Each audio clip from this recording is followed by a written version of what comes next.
అక్కినేని అఖిల్ శ్రియా భూపాల్ల వివాహం రద్దు అయిందన్న వార్త దినపత్రికలు, టీవీ ఛానళ్లు, సోషల్ మీడియాలో ఒక్కసారిగా గుప్పుమంది. అయితే ప్రముఖ జ్యోతిష్యుడు ఈ విషయంపై సంచలన వ్యాఖ్యలు చేశారు. నేను ముందు చెప్పినట్టే జరిగింది. వారి నిశ్చితార్థం జరగదు.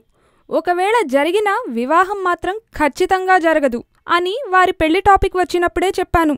ఇప్పుడు అదే నిజమైంది అన్నారు. దీనికి కారణం అఖిల్ జాతకంలో ఉన్న దోషమేనట. అఖిల్ జాతకరీత్యా లగ్నంలో కేతువు ఉండటం వలన సంపూర్ణ కాలసర్పదోషం ఉందట. 7వ స్థానంలో రాహువు ఉండటం వలన మొదటి వివాహం జరిగి విడిపోవడం లేదా ఎంగేజ్మెంట్ అయి క్యాన్సిల్ అవ్వడం జరుగుతాయంట. చంద్రుడు శని కాంబినేషన్ ఉండటం వలన అఖిల్ నిర్ణయాలు మారుతూ ఉంటాయట. అందుకే క్రికెట్ వైపు వెళ్లి మళ్లీ ఇండస్ట్రీలో అడుగుపెట్టారట.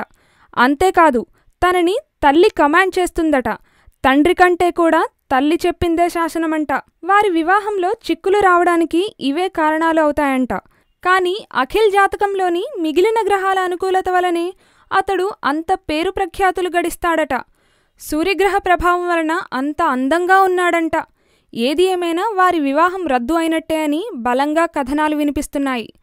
అక్కినేని అందగాడికి కాబోయే అతిలోక సుందరి ఎవరో మళ్లీ సస్పెన్స్లో పడింది. ఈ వీడియో మీకు నచ్చినట్టయితే లైక్ చేయండి, షేర్ చేయండి.